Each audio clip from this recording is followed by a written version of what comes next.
ఈ రోజున దేవుని యొక్క వాక్యం ప్రకటన గ్రంథం మొదటి అధ్యాయం. ఈ రోజున దేవుని యొక్క వాక్యం ప్రకటన గ్రంథం మొదటి అధ్యాయం 4వ వచనం నుండి 7వ వచనం వరకు మనం జ్ఞాపకం చేసుకుందాం. చూడండి, అందరూ తీయండి. 228వ పేజీ. ప్రకటన గ్రంథం తీయటం ఈజీ. ఆది కాండం ప్రకటన గ్రంథం తీయటం చాలా ఈజీ, ఎందుకంటే ప్రకటన గ్రంథం ఆఖరు ఉంటుంది కాబట్టి. ప్రకటన గ్రంథం మొదటి అధ్యాయం 4వ వచనం నుండి 7వ వచనం నేను చదువుతున్నాను. చూడండి. యాహోను ఆసియాలో ఉన్న 7 సంఘాలకు శుభమని చెప్పి రాయినది వర్తమాన భూత భవిష్యత్ కాలంలో ఉన్నవాని నుండి, ఆయన సింహాసనం ఎదుటనున్న 7 ఆత్మల నుండి, నమ్మకమైన సాక్షియు, మృతులలో నుండి ఆది సంబూతుడిగా లేచిన వాడును, భూపతులకు అధిపతియునైన యేసుక్రీస్తు నుండి కృపా సమాధానములు మీకు కలుగునుగాక. మనలను ప్రేమించుచు తన రక్తము వలన మన పాపముల నుండి మనల్ని విడిపించిన వానికి మహిమయు ప్రభావములు యుగయుగములు కలుగునుగాక. ఆమేన్. ఆయన మనలను తన తండ్రి అగు దేవునికి ఒక రాజ్యముగాను యాజకులుగాను చేశాను. ఇదిగో ఆయన మేఘారుడై వచ్చుచున్నాడు. ప్రతి నేత్రము ఆయనను చూచును. ఆయనను పొడిచిన వారును చూచెదరు. భూజనులందరూ ఆయనను చూచి రొమ్ము కొట్టుకుందరు. అవును, ఆమేన్. చిన్న ప్రార్థన చేస్తాను. ప్రభువా, చదవబడిన లేఖన భాగంలో నుండి ఈ రోజున మాతో మాట్లాడయ్యా. నీ సన్నిధి మాకు తోడుగా ఉంచయ్యా. నీ కృప మాకు సహాయం దయచేయండి అయ్యా. నీ శక్తితో, నీ బలముతో, నీ ఆత్మతో మమ్మల్ని అందరిని నింపి మాకు కావలసిన ప్రతి మాటతో నీవు ఈరోజు మాట్లాడమని, పరిశుద్ధాత్మ శక్తిని ప్రభు మేము అనుభవించే కృప దయచేయమని యేసునామములో ప్రార్థిస్తున్నాను తండ్రి. ఆమేన్. చూడండి, ఆసియాలో ఉన్నటువంటి 7 సంఘాలు. ఆసియా అంటే తెలుసా? Asia Minor. ఇప్పుడు మనం ఆసియాలో ఉన్నాం, ఆసియా ఖండంలో ఉన్నాం. ఇప్పుడు మన ఖండం ఏంటి? ఆసియా. మనం కూడా ఆసియాలోనే ఉన్నాం. అంటే యేసుప్రభు వారు మన ఖండంలోనే పుట్టారు. యేసుక్రీస్తు ప్రభు వారు మన దగ్గరలోనే పుట్టారు. స్తోత్రం కలుగును గాక. ఆసియాలో 7 సంఘాలు ఉన్నాయంట. కానీ వాళ్ళ ప్రతి ఊళ్ళో కూడా కొన్ని వందల సంఘాలు ఉంటున్నాయి. మన తేలపూర్లోనే దాదాపు 35 సంఘాలు ఉన్నాయి. 30 నుండి 35 సంఘాలు ఉన్నాయి. చాలా ఊళ్ళల్లో చిన్నూరు అయినప్పటికీ కూడా 10 సంఘాలు, లేకపోతే 20 సంఘాలు, లేదా 4-5 సంఘాలు అయినా సరే ఉంటున్నాయి. సంఘాలు ఈ రోజున ఉంటున్నాయి చాలా ఊళ్ళల్లో. ఆ రోజున ఆసియాలో ఉన్నటువంటి 7 సంఘాలు, 7 సంఘాలు ఈ లోకంలో ఉన్నటువంటి సార్వత్రిక సంఘానికి సాదృశ్యం అన్నమాట. 7 అనే మాట సంపూర్ణమైనటువంటి మాట. కాబట్టి 7 సంఘాలు ఉన్నాయి. స్తోత్రం కలుగును గాక. 7 సంఘాలు ఏంటి? Ephesus, Smyrna, Pergamum, Thyatira, Sardis, Laodicea, Philadelphia, Laodicea అనే 7 సంఘాలు ప్రకటన గ్రంథంలో ఉన్నాయి. ఇప్పుడు మనకి పిల్లలు గమనించండి, 7 సంఘాలు గొప్ప సంఘాలు. కానీ సంఘాల్లో లోట్లు ఉన్నాయి, సంఘాల్లో బలహీనతలు ఉన్నాయి, సంఘాల్లో గొప్ప గొప్ప విషయాలన్నీ కూడా ఉన్నాయి 7 సంఘాల్లో. కానీ ఈరోజు చూడండి, ఇక్కడ మనం చూస్తే ఆసియాలో ఉన్న 7 సంఘాలకు శుభమని చెప్పి రాస్తున్నాడు. ఎవరు? యాహోను గారు. యాహోను అనే భక్తుడు. చూడండి, యేసు ప్రభు వారికి 12 మంది శిష్యులు కదా. ఒక ఆయనేమో చచ్చిపోయాడు, ఊరేసుకొని చచ్చిపోయాడు. ఎవరు? ఆయన పేరు ఇస్కారియోతు యోధా. ఇంకా 11 మంది ఉన్నారు. 11 మంది ఉన్నారు. ఆ తర్వాత ఇంకొక ఆయన కూడా యాడ్ అయ్యారు, మత్తయి ఆయన పేరు. మొత్తం 12 మంది యాడ్ అయితే అందరూ కూడా రకరకాల ఊళ్ళు వెళ్ళిపోయారు. ఊళ్ళు కాదు, దేశాలే. అలా వెళ్ళిన వారిలోనే తోమా గారు మన భారతదేశానికి కేరళ వచ్చి, కేరళ నుండి మన భారతదేశానికి మద్రాసు వచ్చి మన భారతదేశానికి మొత్తానికి పరిచర్య చేశాడు. కానీ ఈయన పాపం ఎక్కడున్నాడంటే, యాహోను గారు ఒక పద్మాసు ద్వీపంలో ఒక భయంకరమైన పరిస్థితిలో ఉండిపోయాడు. ఈయన మామూలు ద్వీపం కాదు, ఆ ద్వీపంలో పుళ్ళు, సింహాలు, అన్నిటికంటే ముఖ్యంగా కొండ చిలువలు వచ్చిందండి. ఈ మధ్యన మన వర్షంలో వార్తల్లో చూపించాడు. ఒక ఊళ్ళో కొండ చిలువ కొట్టుకొచ్చిందంట వర్షానికి. ఏలూరు జిల్లాలోనే. కొండ చిలువ కొట్టుకొచ్చిందంట పెద్దది. ఎంతుంది? మన 10 అడుగులు ఉంటది. ఇంతుంది చక్కగా. కొండ చిలువ కొట్టుకొచ్చిందంట.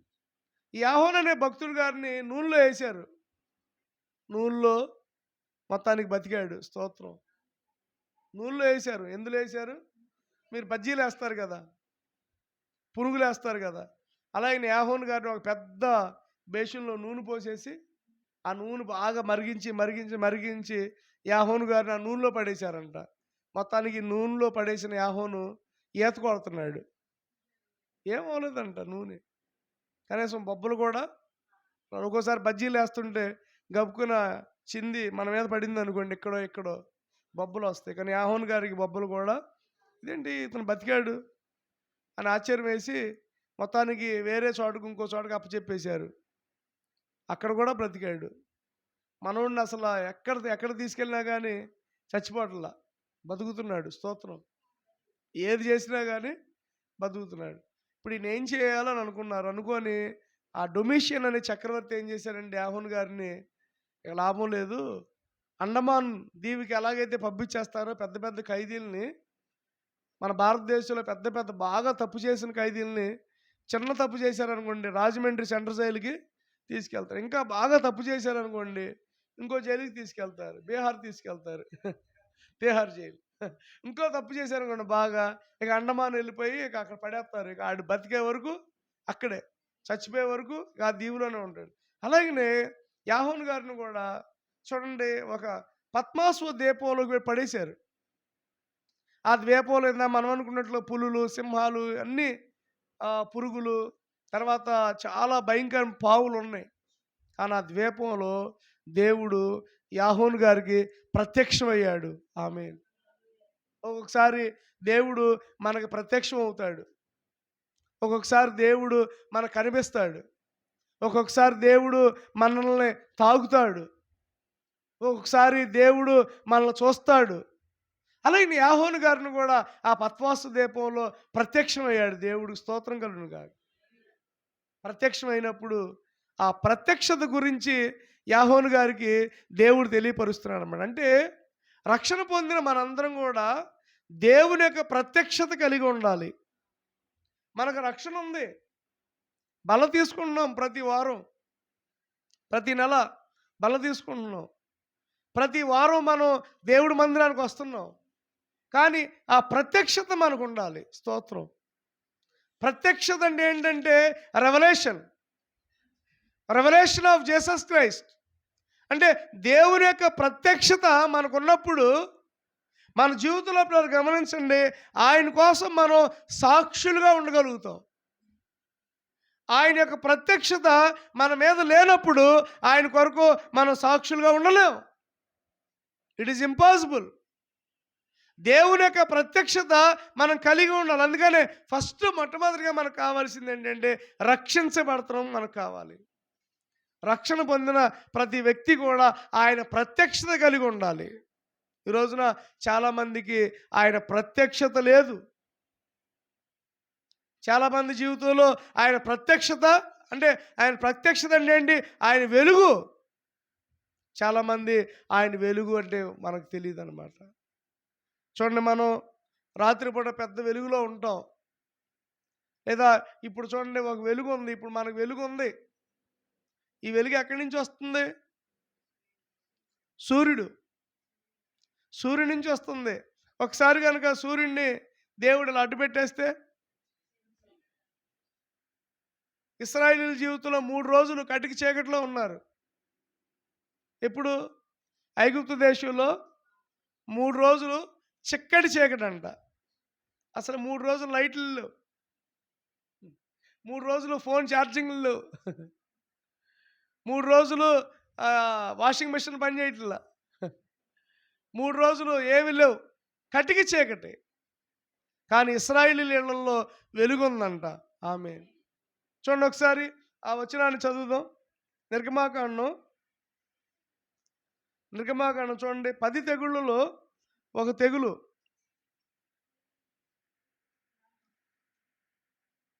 10వ అధ్యాయం 10వ అధ్యాయము 21వ వచనం చూడండి.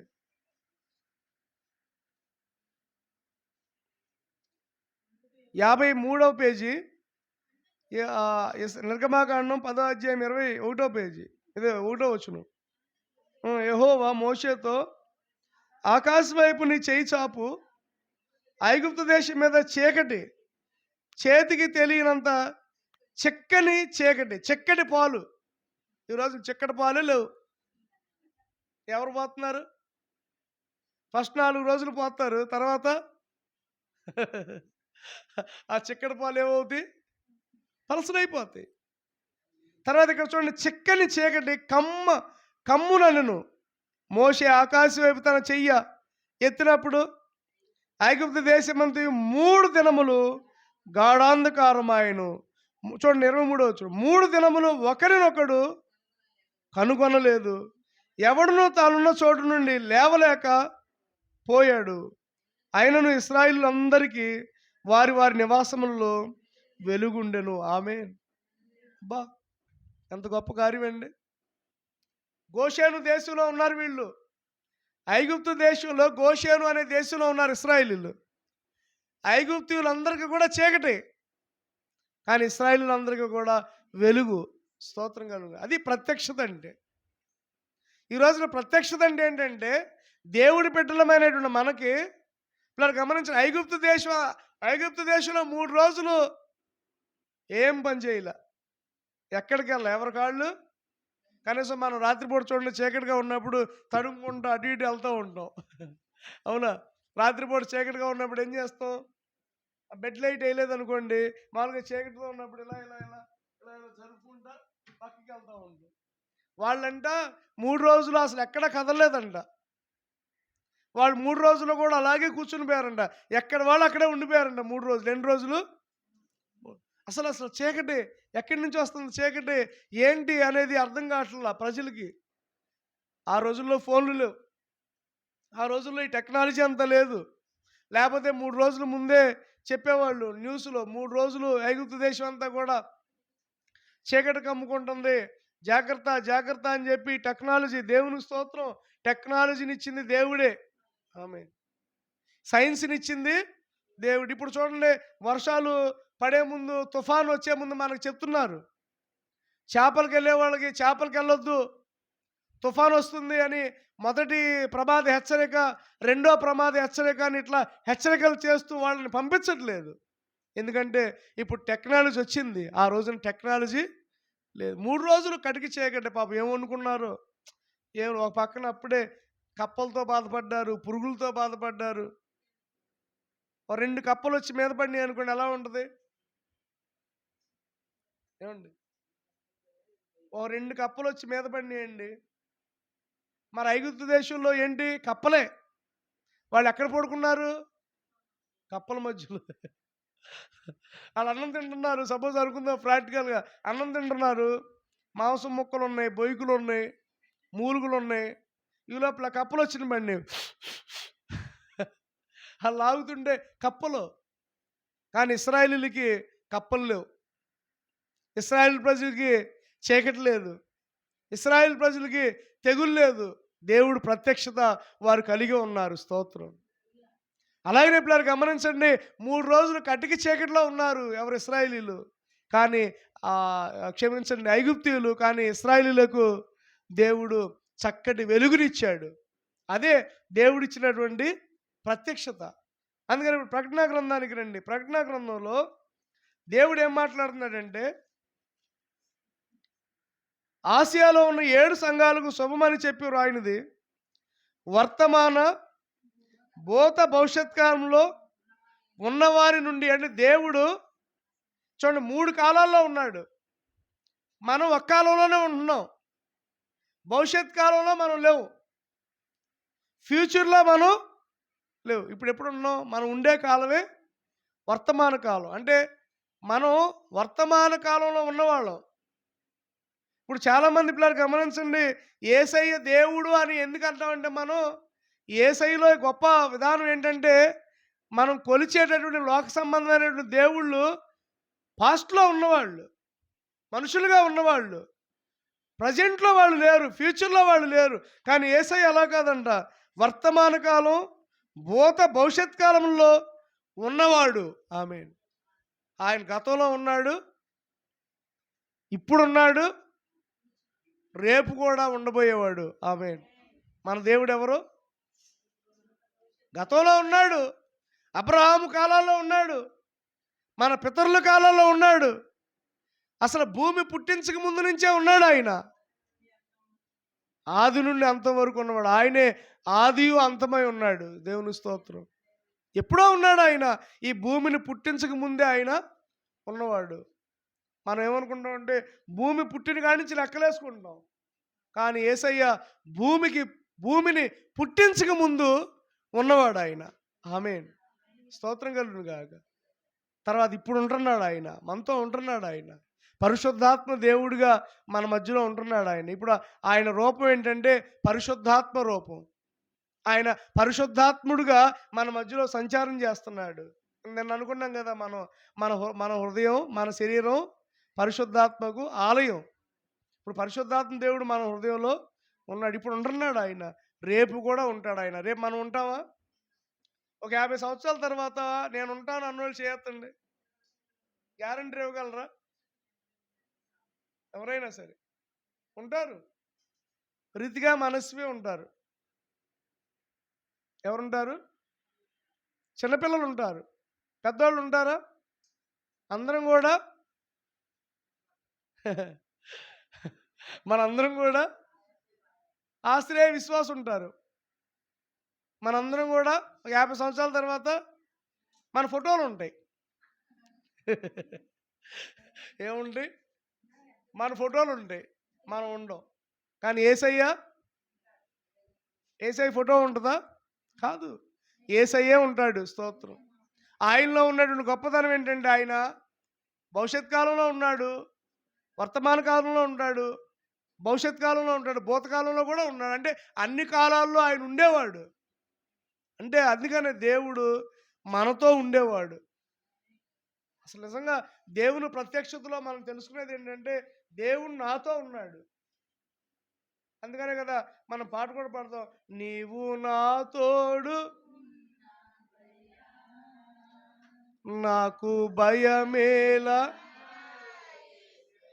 చూడు, నువ్వు నాతో ఉన్నావు. యువర్ నాతో ఉండే దేవుడు ఆయన. నా పక్షాన వ్యాజ్యమైన మనతో ఎవరుండరు. కొన్నిసార్లు మనతో కొంతమంది ఉండరు, కానీ మనతో ఎల్లప్పుడూ ఉండేది ఎవరంటే మన దేవాది దేవుడైనటువంటి యేసయ్య నామానికి మహిమ కలుగును గాక. తర్వాత చూడండి, ఆయన సింహాసనం ఎదుటి నుండి 7 ఆత్మల నుండి నమ్మకమైన సాక్షి. యేసు ప్రభు ఎవరంటే ఫెయిత్ఫుల్ విట్నెస్, నమ్మకమైన సాక్షి అంట. ఆమేన్.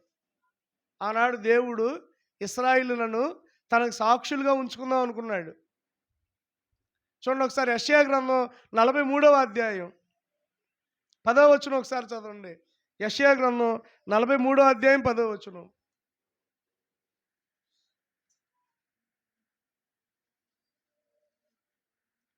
యెషయా గ్రంథం 43:10.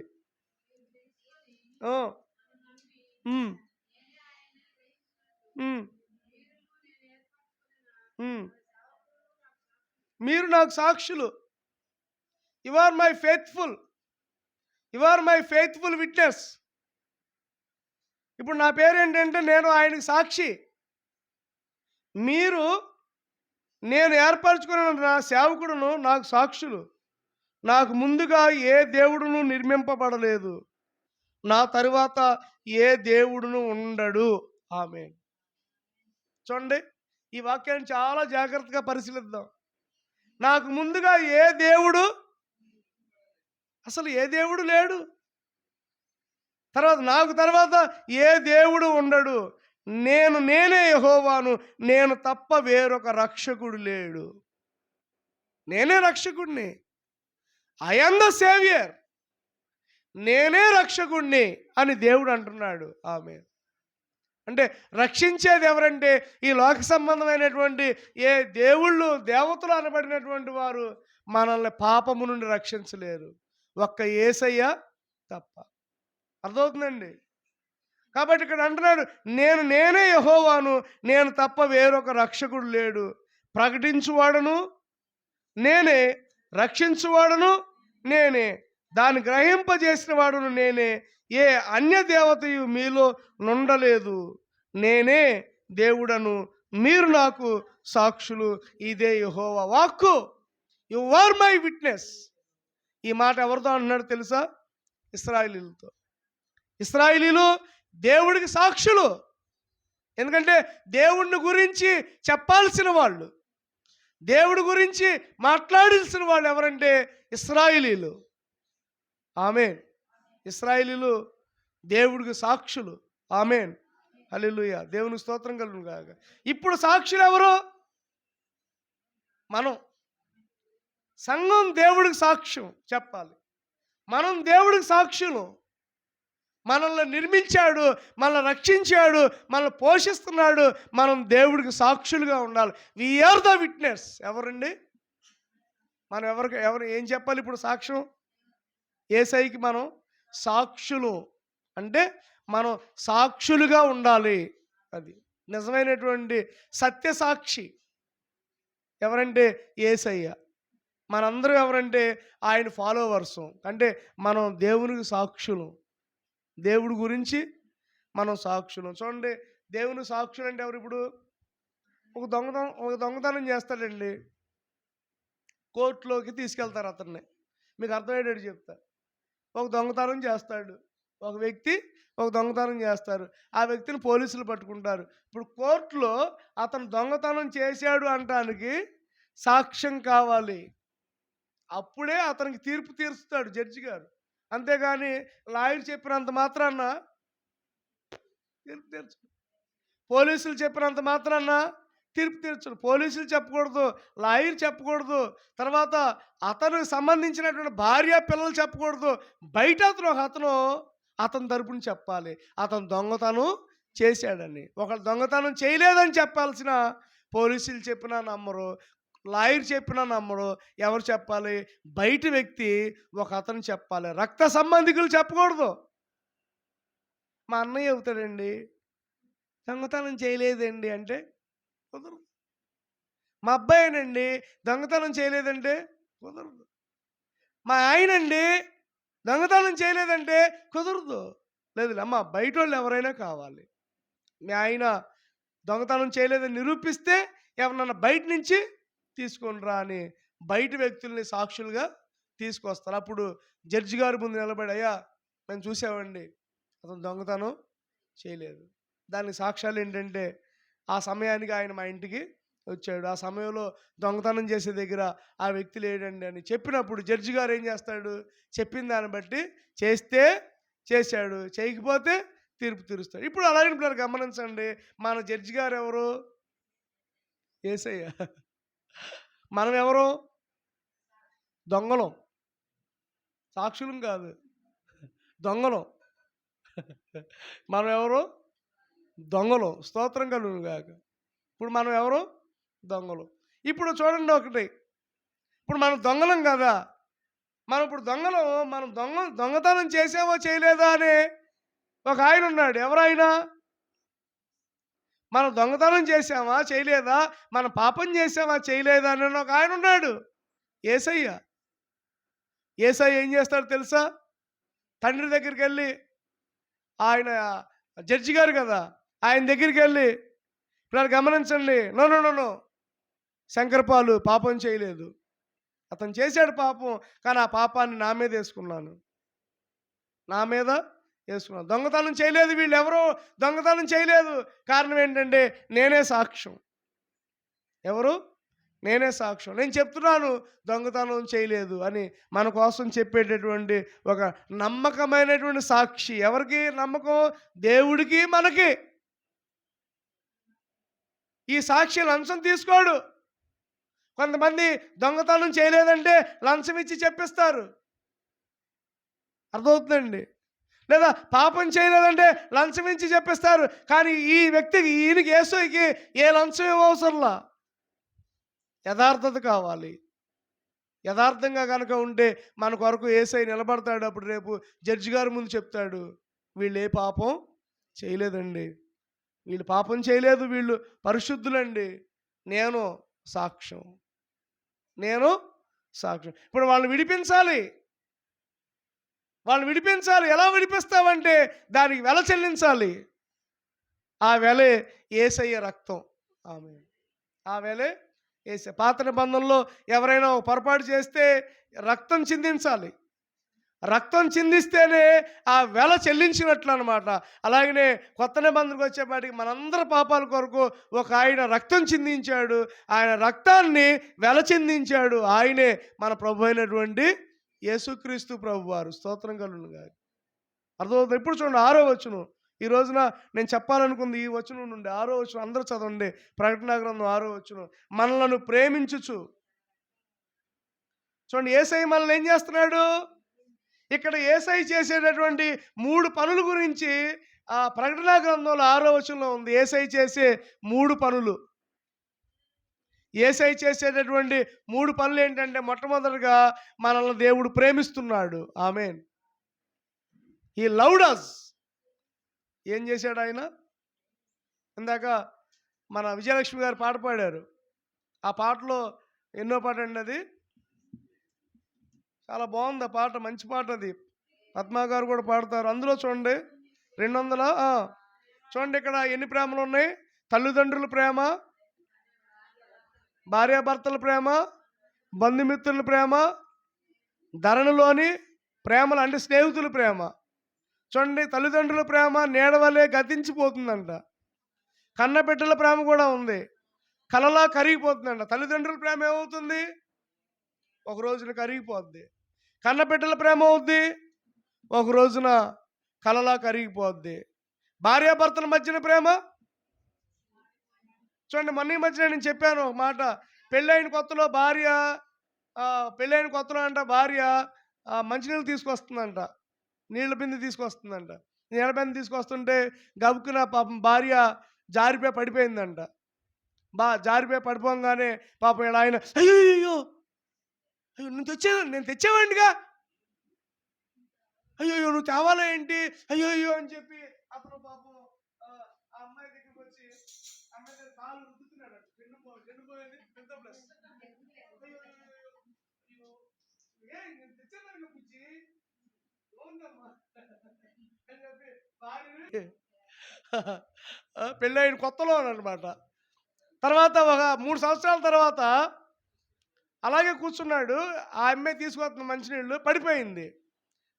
ఏమండి అని పడిపోయింది. పడిపోగానే కళ్ళు ఎక్కడ పెట్టుకొని వస్తున్నావు నువ్వు, ఓకే అని చెప్పి పాపం తిట్టాడంట. ఏమండి, భార్యాభర్తల ప్రేమ ఎలా ఉంది అంటే, లోకులు అలా ఉంటారు, కానీ మనం క్రైస్తవులు అలా ఉండకూడదు. మనం ఎప్పుడు కూడా చచ్చిపోయే వరకు కూడా క్రైస్తవులు దీన్ని మనం పట్టుకోవాలి. లోకంలో ఉన్నటువంటి భర్త ఏమన్నాడు? 3 సంవత్సరాల తర్వాత కళ్ళు ఎక్కడ పెట్టుకొచ్చావు, ఓకే కళ్ళు నెత్తి మీద పెట్టుకొచ్చావా, పడిపోయావు అని చెప్పి తిట్టాడు. కానీ మనం క్రైస్తవులు ఎలా ఉండాలి? ప్రేమ, భార్యాభర్తల మధ్యన ప్రేమ ఎప్పుడు కూడా ఒకేలాగా ఉండాలంట. అయినా కానీ భార్యాభర్తల మధ్యన అంట ప్రేమ ఏమవుతుందంట? వాడిపోద్దంట. వాడిపోద్ది, పువ్వు వాడిపోయినట్లుగా వాడిపోద్దంట. తర్వాత అన్నాడు చూడండి, బంధుమిత్రుల ప్రేమ నూనె ఎంతకాలం ఉంటుంది? భలే రాశాడండి ఈయన నిజంగా. బంధుమిత్రుల ప్రేమ వెలుగుచున్న ప్రేమ దీపము, నూనె ఉన్నంత కాలమే వెలుగునిచ్చి. చూడండి, బంధుమిత్రుల ప్రేమ డబ్బు ఉన్నప్పుడే, ఆ తర్వాత గుర్తురాదు. డబ్బు ఉన్నప్పుడు మాత్రం బంధుత్వాలు గుర్తొస్తాయి, డబ్బు పోయినప్పుడు నువ్వెవరువో నేనెవరునో. సో అంటే బంధుమిత్రుల మధ్యన ప్రేమ బలంగా ఉండాలంటే ఏముండాలి? డబ్బు. Money makes many things. డబ్బు ఉంటేనే పలకరిస్తారు, డబ్బు లేకపోతే పలకరించు. నిన్న ఒక వీడియో చూసాను నేను, చాలా అద్భుతంగా పాట పాడాడు. అది నేను మన గ్రూప్లో కూడా పెట్టాను. ఒక ఆయన ఉరేసుకోవడానికి లోపలికి వెళ్తాడు. ఉరేసుకోవడానికి లోపలికి వెళ్తే అది చాలా బాగుంటుంది ఆ పాట. ఈసారి చూడండి, మధ్యాహ్నం చూడండి, మన గ్రూప్లోనే ఉంది పెట్టే పాట. చాలా అద్భుతమైనటువంటి పాట. ఒక ఆయన గ్రూప్లోకి రూమ్లోకి వెళ్తాడు ఉరేసుకోవడానికి. వెళ్తుంటే ఈ లోపల తలుపేసేస్తాడు. ఈవిడేమో ఏమండి రండి అన్నానికి టైం అవుతుందంటే, ఈ లోపల వాళ్ళ అబ్బాయి నాన్న వెళ్ళేటప్పుడు నాన్న ఏదో తాడు తీసుకెళ్తున్నట్టున్నాడమ్మా అని చెప్పి ఎమ్మటే తలుపు కొట్టి తీస్తే ఉరేసుకుంటాడు పైన. అంటే ఆ తాడేసుకుంటాడు, కింద అలా కూర్చొని ఉంటాడు. ఆయన చేతిలో ఒక పాంప్లెట్ ఉంటుంది, స్తోత్రం. అంటే ఉరేసుకునే పోయే ముందు ఎవరో పాస్టర్ గారు ఆయనకు ఒక పాంప్లెట్ ఇస్తాడు. పాంప్లెట్ ఇస్తే ఆ పాంప్లెట్ చదువుకొని ఆయన కొంచెం బలాన్ని పొందుకుంటాడు. ఆ ఊరేసుకోకుండా అతను తప్పిస్తాడు. స్తోత్రంగా ఒక చిన్న పాంప్లెట్ ఉరి నుండి తప్పించింది. అందుకనే క్రైస్తవులైన మనం కొన్నిసార్లు పాంప్లెట్లు కూడా పంచాలి, కరపత్రాలు పంచాలి. కరపత్రాల పరిచర్య కూడా చాలా గొప్ప పరిచర్య. కరపత్రాల పరిచర్య చాలా గొప్ప పరిచర్య. ఆ పరిచర్య వాళ్ళు చేసేవాళ్ళు ఎక్కడా కనబడతల్లా. కరపత్రాలు అలాగే నూతన బైబిళ్ళు అలాగే పంచుతూ ఉంటారు రోడ్ల మీద. అది చాలా గొప్ప పరిచర్య అండి. స్తోత్రం కలుగును గాక. ఏమో ఎవరికి తెలుసు, ఆ వాక్యం ఒకవేళ ఎవరి జీవితాల్లో కార్యం చేస్తుందేమో. కాబట్టి ఇతను ఉరేసుకుంటున్నాడు. ఆ తర్వాత ఒక ఫంక్షన్కి వెళ్తారు వీళ్ళు. అసలు భలే తీసాడు. అక్కడ ఒక ఫంక్షన్కి వెళ్తే అక్కడ ఆ ఫంక్షన్లో పాపం అతను వెళ్తూ ఉండిండి దండం పెడతాడు, నమస్కారం పెట్టి చేయిస్తూ ఉండగా ఇతను తోసేసి ఇంకొక అతనికి నమస్కారం పెడతాడు.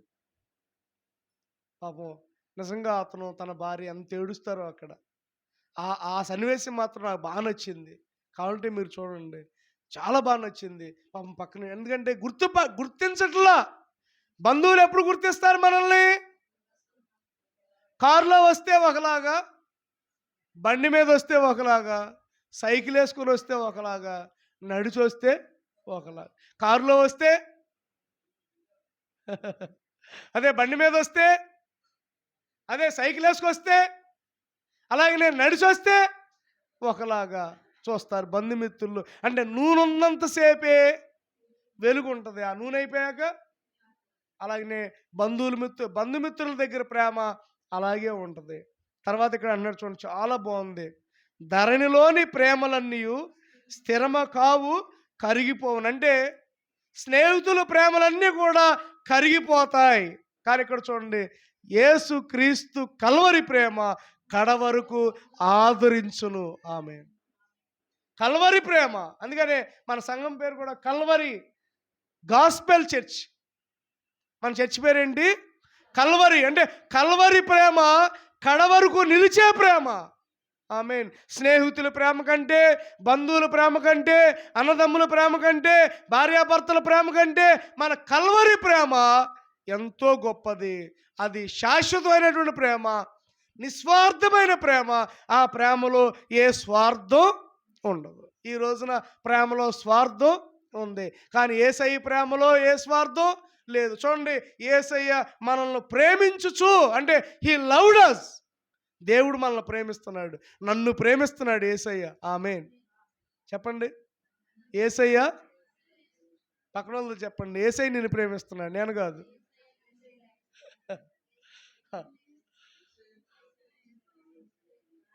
యేసయ్య నిన్ను ప్రేమిస్తున్నాడు, నేను కాదు. ఎవరు ప్రేమిస్తున్నారు?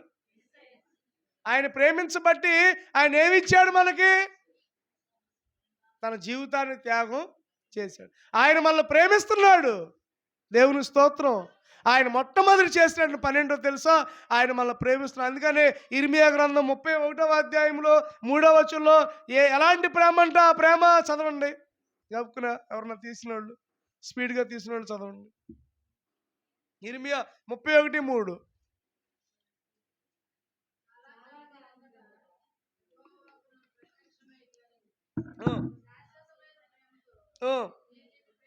చూడండి, శాశ్వతమైనటువంటి ప్రేమతో నేను నిన్ను ప్రేమిస్తున్నాను కనుక నేను విడువక నీ ఎడల కృప చూపుతున్నా. దేవుడు మనల్ని విడిచిపెట్టట్లా. ఆమె విడిచిపెడుతున్నాడండి. ఏమండి, దేవుడు మనల్ని విడిచిపెడతాడా? మనుషులు మనల్ని విడిచిపెట్టేస్తారు. దేవుడు మనల్ని విడిచిపెట్టడం. మనుషులు మనం ఆత్మీయులు అనుకుంటాం, మనం ఎన్నో రకాలుగా వీళ్ళు విడిచిపెట్టరేమో అనుకుంటాం. కానీ మనుషులు కొన్నిసార్లు మనల్ని ప్లేట్ తిప్పేస్తారు. మొన్న పాస్టర్ గారు అన్నాడు మంచి మాట, ప్లేట్ తిప్పేస్తారు, ప్లేటు తిప్పేస్తారు. కొన్నిసార్లు మనుషులు మనల్ని మర్చిపోతారు, బంధువులు మనల్ని మర్చిపోతారు, స్నేహితులు మనల్ని మర్చిపోతారు. కానీ యేసయ్య మాత్రం మనల్ని మర్చిపోడండి. బా, ఎంత గొప్ప ప్రేమో, స్తోత్రం కలుగును గాక. అందుకని శాశ్వతమైనటువంటి ప్రేమతో నేను నిన్ను ప్రేమిస్తున్నాను. God is loving us. దేవుడు మనల్ని ప్రేమిస్తున్నాడు ఈ రోజున. ఈ లవ్డ్ అస్. దేవుడు మనల్ని ప్రేమించాడు. యేసయ్య మనల్ని ప్రేమించాడు. ఆయన ప్రేమ శాశ్వతమైనటువంటి ప్రేమ. ఆయన ప్రేమను హద్దులు లేవు. ఆయన ప్రేమలో స్వార్థం లేదు. సో యేసయ్య నన్ను ప్రేమించాడు. దేవుని స్తోత్రం. యేసయ్య నన్ను విడిచిపెట్టట్లేదు. ఆయన ఇప్పటికీ కూడా చూడండి, నన్ను ప్రేమిస్తున్నాడు కాబట్టి నా కోసం ఆయన ఏం చేస్తున్నాడు? కాకులను రప్పిస్తున్నాడు. నన్ను ప్రేమిస్తున్నాడు కాబట్టి నా కోసం ఆయన ఆహారాన్ని రప్పిస్తున్నాడు. నన్ను ప్రేమిస్తున్నాడు కాబట్టి నా కోసం ఆయన కార్యాలు చేస్తున్నాడు. ఎందుకంటే దేవుడు నన్ను ప్రేమిస్తున్నాడు. అలాగే ఈ రోజున దేవుడు నిన్ను ప్రేమిస్తున్నాడు. ఆమేన్. నిన్ను ఎవరు ప్రేమిస్తున్నారో ఎవరు ప్రేమించట్లేదో తెలియదు, కానీ యేసయ్య మాత్రం నిన్ను ప్రేమిస్తూనే ఉన్నాడు. ఆమేన్. ఆయన ప్రేమించుచున్నాడు అంటే దాని అర్థం కంటిన్యూస్. ఇంగ్లీష్లో పాస్ట్, ప్రజెంట్ కంటిన్యూషన్ ఉంటుంది. అంటే ప్రేమిస్తూ ఉన్నాడు, ప్రేమిస్తూ ఉన్నాడు. అంతేగాని ప్రేమించినవాడు కాదు, ప్రేమించేవాడు కాదు, ప్రేమిస్తూనే ఉన్నాడు. మనం ప్రేమిస్తూనే ఉంటున్నావా? ఆయన మనకి ఇస్తూనే ఉన్నాడు. అంటే ప్రేమ ఇవ్వటం అంటే ఏంటి? ప్రేమిస్తున్నాడు అంటే అందులోనే ఉంది, ఇస్తున్నాడు. ఆమేన్. నీ పిల్లలకు ఆరోగ్యాన్ని ఇస్తున్నాడు, నీకు ఆరోగ్యాన్ని ఇస్తున్నాడు, నాకు ఆరోగ్యాన్ని ఇస్తున్నాడు, నాకు దేవుడు కృపని ఇస్తున్నాడు. ఇందాక మనం పాడుకున్నాం కదా, నీ కృప లేకపోతే మాకు ఆధారం లేదు. కాబట్టి ఇస్తూ ఉన్నాడు. దేవుడు స్తోత్రం. దేవుడు మనకేం చేస్తున్నాడు? ఇస్తూ ఉన్నాడు. ఇవ్వటం లేదా? చాలామంది అంటారు నాకు ఏమి ఇవ్వలేదండి దేవుడు. ఏమండి, నాకేమి ఇవ్వాల దేవుడు? నాకేమి ఇవ్వాల? లైఫ్ ఇవ్వలేదా? ఆరోగ్యం ఇవ్వలేదా? అసలు నిజంగా ఈ రోజున మనం ఎలా ఉన్నామంటే అది దేవుడు ఇచ్చింది కాదా? ఇస్తూ ఉన్నాడు దేవుడు. మనకి ఇచ్చాడు లేదా? నాకు దేవుడు ఏమీ ఇవ్వలేదన్న వాళ్ళు చేయొద్దండి. కొంతమంది ఉంటారు ఎత్తేవాళ్ళు. నాకు దేవుడు ఏమీ ఇవ్వలా, నాకు దేవుడు అన్నీ ఇచ్చాడు.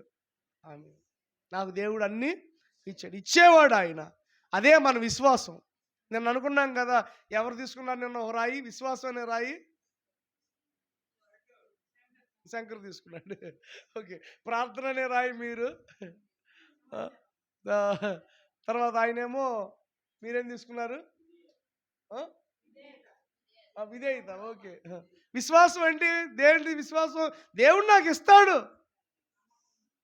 నమ్మకంతో ప్రార్థన చేస్తే దేవుడు మనకి ఇస్తాడు. ఆమె దేవుడు ఇస్తున్నాడు, ప్రేమిస్తున్నాడు, మనకి ప్రేమను ఇస్తున్నాడు, మనకి ఆయన ఆశీర్వాదాలన్నీ మనకి ఇస్తున్నాడు. స్తోత్రం కలుగును గాక.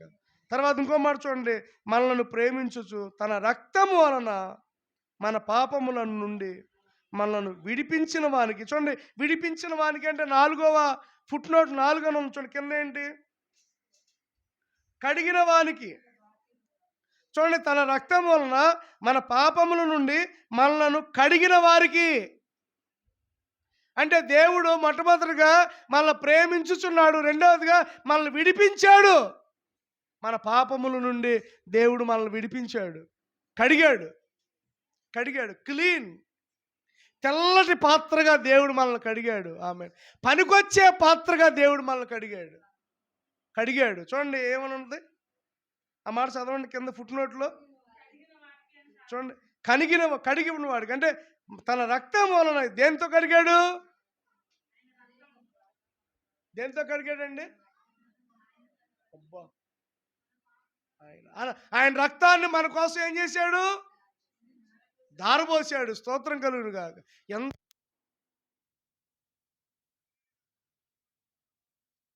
యేసు రక్తము రక్తము రక్తము, యేసు రక్తము రక్తము రక్తము, అమూల్యమైన రక్తము, నిష్కళంకమైన రక్తము, యేసు రక్తము రక్తము రక్తము, యేసు రక్తము రక్తము రక్తము. చూడండి, కడిగాడు ఆయన. అంటే ఇప్పుడు మనం ఏమైపోయాం? మనం చూడండి, తన రక్తం వలన మనందరిని కూడా ఏం చేశాడు? క్లీన్ చేశాడు, కడిగాడు, శుభ్రపరిచాడు. ఆమేన్. స్తోత్రం కలుగును గాక. అంటే దేవుడు మనల్ని కోరుకున్నాడు. యేసయ్య ఇప్పుడు చూడండి, పన్నారామ సామాన్లు ఇది బల్ల తీసుకునే ముందు ఏం చేశారు?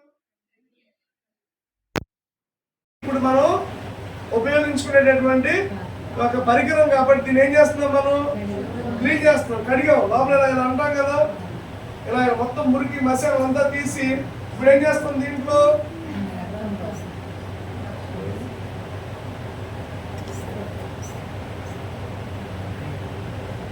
ఆయన రక్తం పోస్తాం. ఆయన రక్తం పోసినప్పుడు మనం బలారాధనలో మనం దీన్ని తీసుకున్నాం. అంటే ఇప్పుడు ఇది పనికొచ్చిందా లేదా? అంటే ఇది పనికి రావాలంటే దేవుడు ఏం చేశాడు? దీన్ని అదే ఇప్పుడు దీన్ని శుభ్రపరచకపోతే ఏమండి? అంటే చూడండి, ఇప్పుడు దేవుడు మనల్ని కడిగాడంటే ఇప్పుడు మనం దేవుడికి కావాలా వద్దా? అబ్బా, అంటే ఇప్పుడు ఈ బాటిల్ మనకు కావాలంటే కడుగుతాం, ఈ ప్లేట్ మనకు కావాలంటే కడుగుతాం, లేదా గిన్నె మనకు కావాలంటే కడుగుతాం, ఈ స్పూన్ మనకు కావాలంటే కడుగుతాం, కడిగి క్లీన్ చేస్తాం, అది మనం వాడుకుంటాం. ఇప్పుడు దేవుడు మనల్ని కడిగాడు. దేనికి కడిగాడు దేవుడు మనల్ని? ఆయన కోసం కడిగాడు. దేవుని స్తోత్రం. ఆయన కోసం మనల్ని కడిగాడు. చూడండి, ఇక్కడ దేనికోసం కడిగాడంటే మనల్ని, ఇక్కడే ఉన్న మాట 6వ వచనం చదవండి. మనల్ని విడిపించువానికి మహిమయు ప్రభావమును యుగయుగములు కలుగును గాక. ఆమేన్. ఆయన మనలను తన తండ్రి యగు దేవునికి ఒక రాజ్యముగాను. ఇప్పుడు యాజకులు ఎవరు? ఇప్పుడు రాజులు ఎవరు? మనమే. దేనికి అడిగాడు మనల్ని? ఆయన రాజ్యానికి. దేనికోసం కడిగాడు మనల్ని? ఆయన రాజ్యంలో యాజకురాలుగా ఉండటానికి. ఆమె ఇప్పుడు రాజులైనటువంటి యాజకులు ఎవరంటే మనమేనంట. ఆమె ఇప్పుడు నేను ఎవరిని? యాజకుడిని. మీరెవరో? యాజకులు. కానీ మనం చేసేటటువంటి యాజకత్వం ఎవరి కోసం? దేవుడి కోసం. ఆమేన్. కాబట్టి దేవుడు మనల్ని పైకెత్తాడు. అంటే అట్టడుగు పోయినటువంటి మనల్ని ఒక ఉన్నతమైనటువంటి స్థితిలోనికి దేవుడు లేవనెత్తాడు. ఆయన యాజకుడిని చేశాడు. దేవుడు స్తోత్రం. యాజకుడిని చేశాడు, ఒక రాజ్యంగా చేశాడు. అసలు నిజం చెప్పాలంటే ఒక రాజ్యంగా మనం ఉండలేము. ఎందుకంటే పాపులమైనటువంటి మనం పాతాళంలోకి వెళ్ళిపోవాలి. ఆ సాతానుతో పాటు మనం ఉండాల్సినటువంటి వారు. కానీ దేవుడు సాతాను నుంచి మనల్ని ఏం చేశాడు? చెప్పండి, ఏం చేశాడు? జలగ పట్టేసుకుంది అనుకోండి మన కాళ్ళని, మనం ఏం చేస్తాం? ఏమో వదిలే. నిన్న అక్కడ చర్చి ఎదురు పడుకుంటే ఎర్ర పురుగులు ఏమంటారు దాన్ని?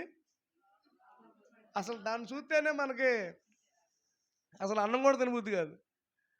ఆ పురుగు ఇక్కడ పాకుతుంది, నేను చూసుకోవాలా. అమ్మగారు చూసి పురుగండి అంది. ఆ పురుగు పాకుతుంది కదా.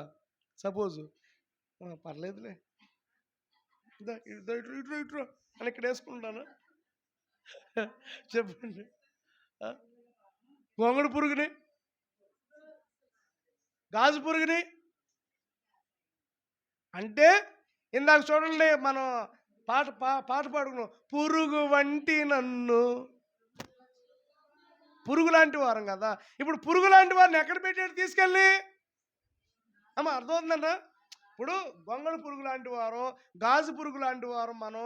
ఇప్పుడు ఈ పురుగుని తీసుకెళ్ళి ఎక్కడ పెట్టాడు మనల్ని? తన రాజ్యంలో. ఇప్పుడు ఆ గాజు పురుగుని తీసుకొని బీరువాలో పెట్టుకుంటావా?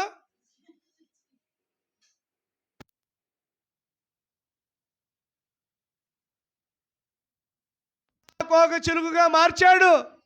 ఆమె చక్కటి ఉదాహరణ ఏంటంటే గొంగళి పురుగు చేతాకోక చిలుకగా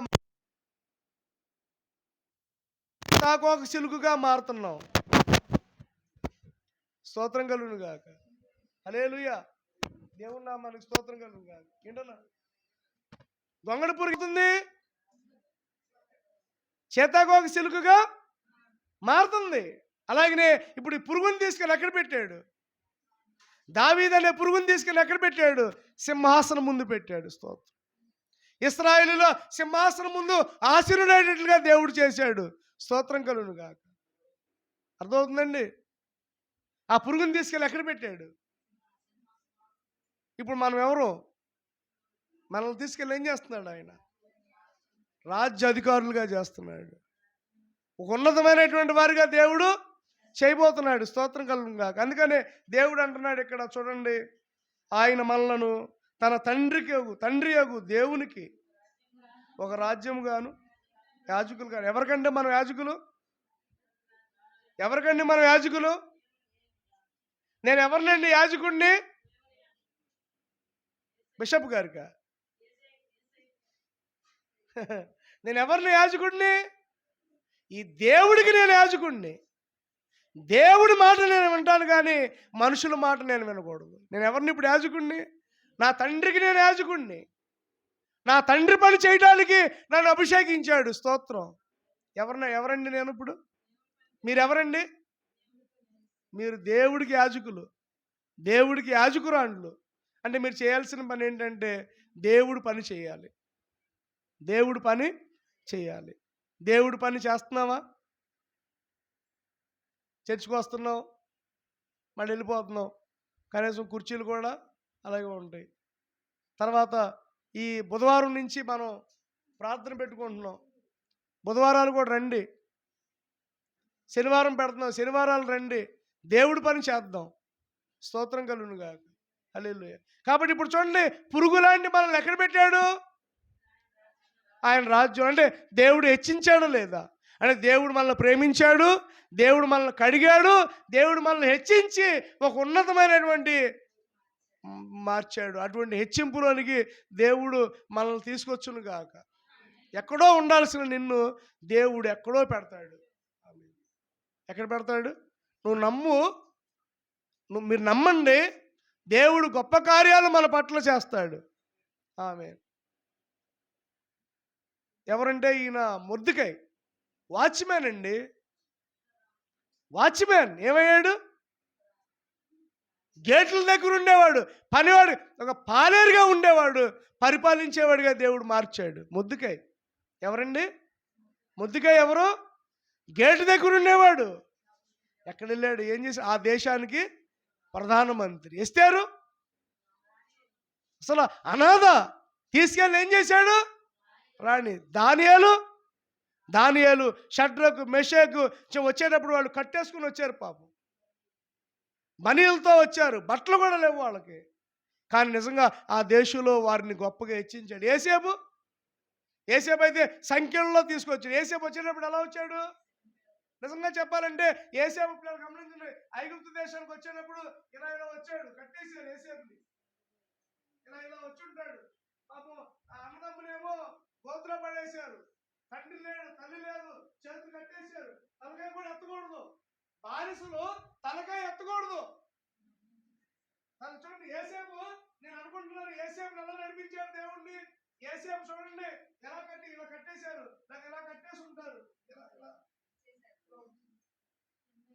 ఐగుప్తు దేశానికి ఎలా వచ్చాడు? ఇట్లా వచ్చాడు. శక్తుల్లో బట్టలు లేవు కదా, కొట్టారు ఆయన్ని నిక్కలతో ఇలా వచ్చుంటాడు. వచ్చి ఇలా గమనించండి, మొట్టమొదటి ఐగుప్తు దేశానికి వచ్చినప్పుడు ఇలా కూర్చోవాలంట.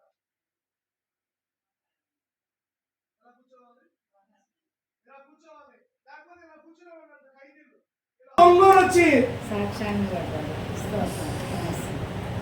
రాజా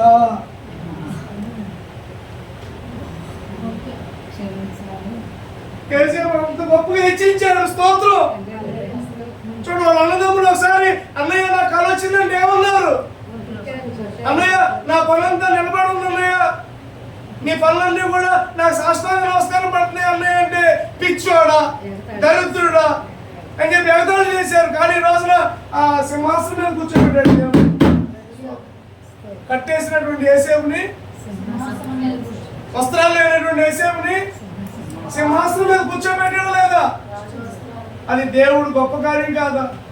పురుగు లాంటి మనల్ని, ఎందుకు పనికిరానటువంటి మనల్ని తీసుకెళ్ళి ఎక్కడ పెడతాడు దేవుడు? అర్థమవుతుందండి? దేవుడు స్తోత్రం. అర్థమవుతుందండి? యేసేపుని హెచ్చించిన దేవుడు ఈ రోజున నిన్ను నన్ను కూడా హెచ్చించు. ఆమేన్. యేసేపుని హెచ్చించాడు దేవుడు, సింహాసనం మీద కూర్చోబెట్టాడు. అలాగే ఈ రోజున దేవుడు మనల్ని ప్రేమించాడు, మనల్ని విడిపించాడు, మనల్ని ఉన్నతమైనటువంటి స్థితిలోకి ఈ లిఫ్ట్ అప్ ఆయన ఎత్తి మనల్ని అక్కడ పెట్టాడు. అనేక మందికి ఆశీర్వాదకరంగా దేవుడు మనకు చూపించాడు. స్తోత్రం కలుగును గాక. హల్లెలూయా. దేవుని నామానికి మహిమ కలుగును గాక. ఈ రోజున నువ్వు యేసేపులాగా కట్టబడ్డావేమో, యేసేపులాగా బంధించబడ్డావేమో, యేసేపులాగా తల వంచుకోవాల్సిన పరిస్థితి వచ్చిందేమో, తల ఎత్తే పరిస్థితి దేవుడు తీసుకొస్తాడు. అర్థమవుతుందండి? తల ఎత్తే పరిస్థితి దేవుడు తీసుకొస్తాడు. ఒక రోజున ఎవరి ముందైతే తల దించామో, ఎవరి దగ్గర అయితే మనం తగ్గించుకొని ఉన్నామో వారి దగ్గరే తలెత్తుకునేటట్లుగా దేవుడు చేస్తాడు. స్తోత్రం. హల్లెలూయా. తలెత్తుకునేటట్లుగా దేవుడు చేస్తాడు. తల వంచుకున్నారండి. నిజంగా యేసేపు జీవితంలో అది కనుక మనం ప్రాక్టికల్గా చదివితే ఆదికాండం అర్థమవుతుంది. యేసేపుని ఎంతో హింస పెట్టారు, కానీ యేసేపుని దేవుడు హెచ్చించాడు. అలాగే ఈ రోజున నిన్ను నన్ను కూడా హెచ్చించబోతున్నాడు. ఆమేన్. అందుకని మళ్ళా చదవండి ఈ మాట. ప్రకటన గ్రంథం 1వ అధ్యాయం 6వ వచనం. ఆయన మనల్ని తన తండ్రియగు దేవునికి ఒక రాజ్యం గాను యాజకులుగాను చేశాడు. దేవుడికి స్తోత్రం. బా, ఎంత గొప్ప హెచ్చింపు! ఈ మధ్యాహ్న కాల సమయంలో దేవుడు నిన్ను హెచ్చించబోతున్నాడు. ఆమేన్. ఈ మధ్యాహ్న కాల సమయంలో దేవుడు నీతో మాట్లాడే మాట ఏంటంటే, దేవుడు నిన్ను ప్రేమిస్తున్నాడు, దేవుడు నిన్ను విడిపిస్తున్నాడు, దేవుడు నిన్ను హెచ్చిస్తున్నాడు. ఎక్కడ పెడతాడో తెలుసా? ఉన్నతమైన స్థితిలో పెడతాడు తీసుకెళ్ళి. ఎట్లాంటి చోట కాదు, దేవుడు ఉన్నతమైన స్థితిలోనే దేవుడు మనల్ని ఉంచుతాడు తప్ప పాలేరులుగా ఉంచే దేవుడు కాదు. మన దేవుడు పరిపాలించేవారిగా మనల్ని చేస్తాడు. నిజంగా ఇట్లా భక్తులను చూసుకుంటే ఆ చెరలోనికి వెళ్ళిన భక్తులు అలాగే వచ్చారు. ఐగుప్తు దేశంలోకి, బబులోను దేశానికి అలాగే వచ్చారు, ఐగుప్తు దేశానికి అలాగే వచ్చారు. బానిసలను దేవుడు గొప్పవారిగా చేశాడండి. ఎస్తేరుని రాణిగా చేశాడు, మొర్దెకైని ప్రధానమంత్రిగా చేశాడు, యేసేపుని రాజుగా చేశాడు. ఒకసారి చూడండి ఆ వచనాన్ని చదివి మనం ప్రార్థన చేసుకుందాం. ఆదికాండము చాలా ఇష్టమైనటువంటి అధ్యాయం నాకు, 42వ అధ్యాయం అనుకుంటా. ఆదికాండము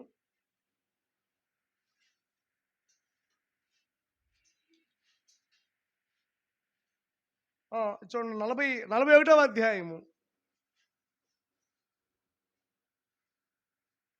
41వ వచనం. 41వ అధ్యాయము 41వ వచనం నుండి నేను చదువుతున్నాను చూడండి. మరియు ఫరో, చూడుము, ఐగుప్తు దేశం అంతటి మీద నిన్ను నియమించి ఉన్నానని తన యేసేపుతో చెప్పాను. మరియు ఫరో తన చేతులున్న తన ఉంగరమును తీసి యేసేపు చేతికి పెట్టి సన్నపు నారబట్టలు అతనికి తొడిగించి అతని మెడకు బంగారు గొలుసు వేసి తన 2వ రథము మీద అతన్ని ఎక్కించాను. ఆమేన్. ఏం చేశాడండి దేవుడు? ఏం చేశాడు చూడండి ఇక్కడ. దేవుడు ఫరో చేసిన, ఫరో తన చేతులున్న తన ఉంగరము తీసి, చూడండి ఉంగరం, తన బంగారపు ఉంగరం దేనికి గుర్తు? అధికారానికి గుర్తు. అంటే యేసేపు అనాథగా ఉన్నాడు, అధికారి అయ్యాడు. ఉంగరాన్ని తీసి యేసేపుకి పెట్టాడు. తర్వాత చూడండి, సన్నపు నారబట్టలు అతనికి తొడిగించి, సన్నపు నారబట్టలు, చూడండి యేసేపుకి వస్త్రాలు లేవు, బనీలతో ఉన్నాడు ఏసేపు. ఏసేపు చిరిగిపోయిన వస్త్రాలతో ఉన్నాడు. సన్నపు నారబట్టలు అంటే ఏంటంటే తెలుసా? పట్టు వస్త్రాలు. అది దీని తర్జుమా ఏంటంటే హెబ్రూ బైబిల్లో తర్జుమా పట్టు వస్త్రాలు ధరింపజేశాడు. అబ్బా, ఏ వస్త్రాలతో వచ్చాడండి ఏసేపు? ఐగుప్తు దేశానికి ఏ వస్త్రాలతో వచ్చాడు ఏసేపు? చిరిగిపోయిన వస్త్రాలతో. కానీ ఏ వస్త్రాలు ఇచ్చాడు దేవుడు? పట్టు వస్త్రాలు. ఆమేన్. తర్వాత చూడండి, మెడకు బంగారు గొలుసు వేసి. అబ్బా, అంతకుముందు ఏ వేసి ఉంటారు మెడకి? బంధించినటువంటి గొలుసు. మన ఈ మధ్యన మన శంకరన్న ఇంట్లో ప్రార్థన అయిన రాత్రి అమ్మగారికి ఒక మంచి కల వచ్చిందంట. ఏంటి? మన పద్మ గారు, పెద్ద పద్మ, చిన్న పద్మ గారు, చిన్న పద్మ గారి మందిరంలో ఆరాధన చేస్తుందంట. ఆరాధన చేస్తుంటే ఆవిడ బంగారపు గాజులు ఉన్నాయంట. బంగారపు గాజులు ఉంటే ఒక ఆయన వచ్చి, తెల్లటి వస్త్రాలతో ఒక ఆయన వచ్చి, అమ్మ నీవు పెట్టుకున్న గాజులు మంచి కాదు అని గాజులు తీసేసి 2 బంగారపు గాజులు వేసాడంట. స్తోత్రం. ఆ మాట ఆవిడ చెప్పంగానే బంగారపు గాజులు వచ్చేది. కానీ బంగారపు గాజులు అంటే అర్థం ఏంటి? నీకు బంగారపు గాజులు జ్యువెలరీ షాపులో దేవుడు ఇస్తాడని కాదు, అధికారాన్ని ఇస్తాడు, హెచ్చింపునిస్తాడు, ఉన్నతమైన స్థితి ఇస్తాడు. ఆమేన్. దేవుని స్తోత్రం. హల్లెలూయా. అలాగే నేను మెడకేముందో ఒకప్పుడు ఆయనకి గొలుసు. ఏం గొలుసు? కుక్కను ఎలా గ్యాదర్ ఎలా లాక్కెళ్తాం? ఒక్కోసారి పశువుల హాస్పిటల్కి మనం తేలపూల్లో చూస్తూ ఉన్నాం. పశువుల హాస్పిటల్కి తేలపూల్లో రా అని తీసుకెళ్తాం. అలాగే ఏసేపుని కట్టేసి ఐగుప్తు దేశానికి తీసుకొని వెళ్ళారు. కానీ ఈ రోజున ఆ ఐరన్ గొలుసు బదులు ఏమేశాడు? బా, దేవుని స్తోత్రం. తర్వాత అన్నిటికంటే ముఖ్యంగా చూడండి, బంగారపు గొలుసు వేసి 43వ వచనం, తన 2వ రథం మీద అతను ఎక్కించింది. అంటే తన పక్కనే కూర్చోపెట్టుకున్నాడు. ఒకప్పుడు ఎక్కడున్నాడు? మార్కెట్లో, బానిసల మార్కెట్లో కష్టపడి తలదించుకొని ఉన్నటువంటి ఏసేపు ఎక్కడున్నాడు? బంగారపు సింహాసనం రథం మీద ఉన్నాడండి. స్తోత్రం కలుగును గాక. ఇప్పుడు చూడండి, ఇప్పుడేమంటున్నాడు? అప్పుడు వందనము చేయడని అతని ముందర జనులు కేకలు వేసిరి. అట్లు ఐగుప్తు దేశం అంతటి మీద అతన్ని నియమించు. వందనం చేయండి. అంతకుముందు చూడండి, అర్థమవుతుందండి మీకు? ఏమ్మా, అర్థమవుతుందా? అందరూ నమస్కారం చేయండి. ఎవరికి? ఏసేపు. ఒకప్పుడు ఏసేపు ఎలా కూర్చున్నాడు? ఏసేపు దగ్గరికి వచ్చి బుడ్డోడు అని పాపం కొంతమంది తీసుకోవాలా, ఆ బక్కోడు అని కొంతమంది తీసుకోవాలా, ఆ ఎర్రతోలోడు అని కొంతమంది తీసుకోవాలా, అలాగే దేనికి పనికిరాడు చిన్నపిల్లోడు అని కొంతమంది తీసుకోవాలా. కానీ దేవుడికి మాత్రం ఏసేపు పనికొచ్చాడు. స్తోత్రం. దేవుడికి ఏసేపు పనికొచ్చాడు. నువ్వు ఒకవేళ ఈ రోజున అనారోగ్యంగా ఉన్నావని నిన్ను విడిచిపెట్టేయచ్చు, కానీ దేవుడు అనారోగ్యంగా ఉన్నావని విడిచిపెట్టేవాడు కాదు. దేవుడు మనల్ని గొప్ప చేసేవాడు. స్తోత్రం కలుగునుగా. ఎంత గొప్పగా దేవుడు ఏసేపుని హెచ్చించాడండి. అలాగనే దేవుడు నిన్ను నన్ను కూడా దేవుడు హెచ్చించునుగాక. ఎందుకంటే ఆయన తన రక్తంతో మనల్ని కడుగుతున్నాడు. దేంతో కడుగుతున్నాడు? తన రక్తంతో మనల్ని కడుగుతున్నాడు. అట్టి కృప దేవుడు మనందరికీ, మన సంఘానికి అంతటికీ కూడా సదాకాలం తోడై ఉండి కాచి కాపాడి నడిపించునుగాక. ఆమేన్. తల వంచుకుందాం, ప్రార్థన చేసుకుందాం. పరిశుద్ధాత్మ దేవుడు నిజంగా ఈ రోజున నడిపించాడు. నేను ఇప్పటివరకు చెప్పుకూడదు అనుకున్నాను వాక్యం, అంటే మళ్ళీ వేరే వాళ్ళు వెళ్ళాలి, బల్లారాధన ఉంది కనుక పరిశుద్ధాత్మ దేవుడు నడిపించాడు ఈ రోజున నిజంగా. సుజాత